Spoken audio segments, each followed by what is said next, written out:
let's just say the body doesn't bounce as well as it used to.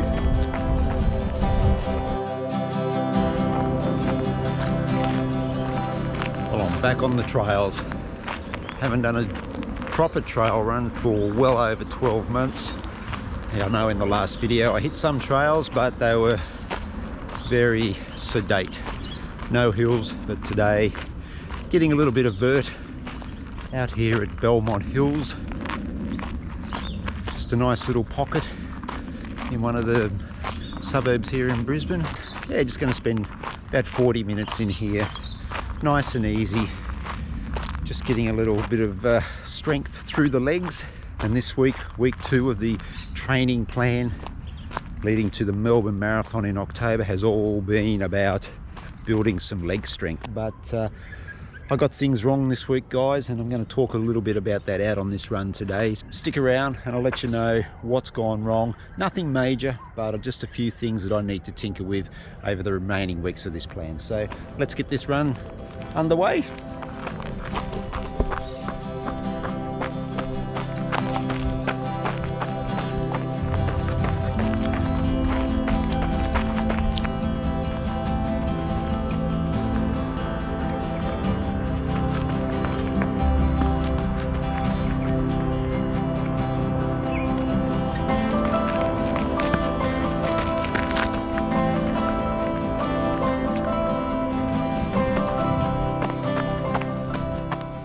Oh, I might just pull up here.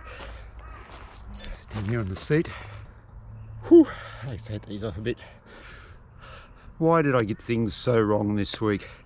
First of all, I have to respect the fact that I'm now 55 and I've just got to get through my stubborn brain that the body's just not capable of doing what it was able to do 5 and 10 years ago. It's as simple as that.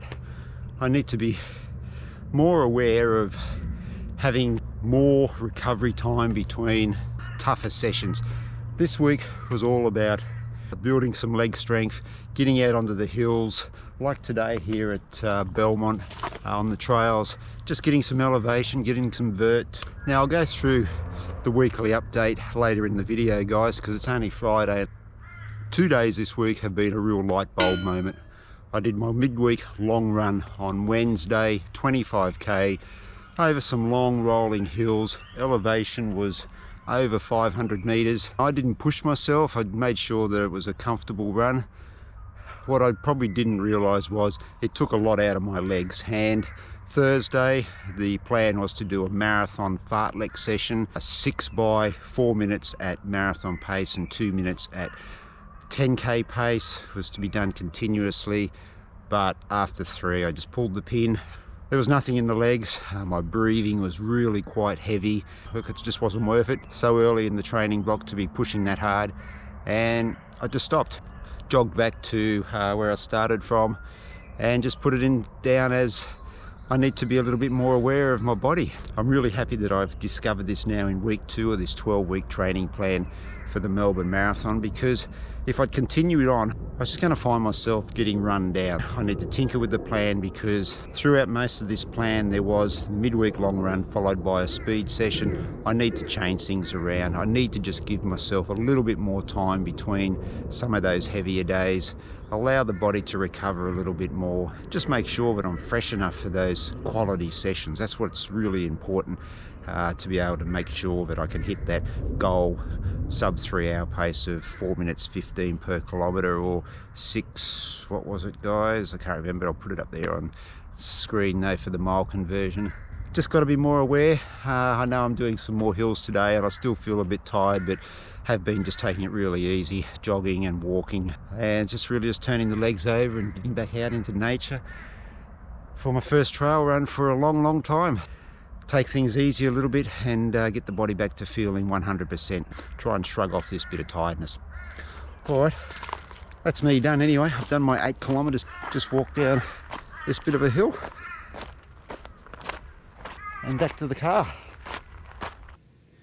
So I guess, as you can gather from that footage from the trail run, I'm not going to sugarcoat anything in this training plan. I'm going to be open, I'm going to be transparent, and if things are going great, you'll hear about it, and if things are not going so great, you're going to hear about that as well. And week 2 didn't all go to plan, but the rest of the week was pretty good. And I'm just going to go through now quickly with a little bit of a review of week 2 of this training block. Started as usual, Monday, recovery run on the grass, another 12 kilometers. Tuesday, just picked the pace up a little bit for a 10 miler or a 16 kilometer. It featured in the last video here on the channel, so if you want to go and check that one out, guys. But that was a lot of fun, just mixing some roads, some footpaths, some trails and some grass. Wednesday was that long run which I spoke about earlier on. Thursday was the aborted marathon fartlek session. Friday was out there on the trails there at Belmont, as you saw, just taking things really easy. Saturday, I went to Mansfield Park Run this week. 12 kilometers all up, just a nice easy warm up. Just picked the pace up a little bit towards the end of the park run, the 5 kilometer park run. Finished I think with a 3:48 kilometer, so just starting to get a little bit of zip back into the legs after that earlier midweek sort of stuff up with those 2 sessions so close together. Sunday long run, just a tick over 34 kilometers, running with Matt, who's featured here quite a bit on the channel in the past. And actually towards the end of that long run started to feel pretty good. 122 kilometers for the week, another solid week. Was it there like it was a 10 kilometer more mileage this week. 2 weeks now until the Sunshine Coast Half Marathon, where I can have a bit of a test of that marathon pace. But at the moment we are in a week lockdown here in Brisbane again because of COVID, Delta strain outbreak here. So fingers crossed that that Sunshine Coast will be able to go ahead in 2 weeks' time, but we just got to wait and see. That's it for week 2 update of the 12-week training block, all aimed at the Melbourne Marathon in October. Hope your running is going really well. Until I see you next time, stay safe, happy running, and I'll catch you in the next video. Hooroo.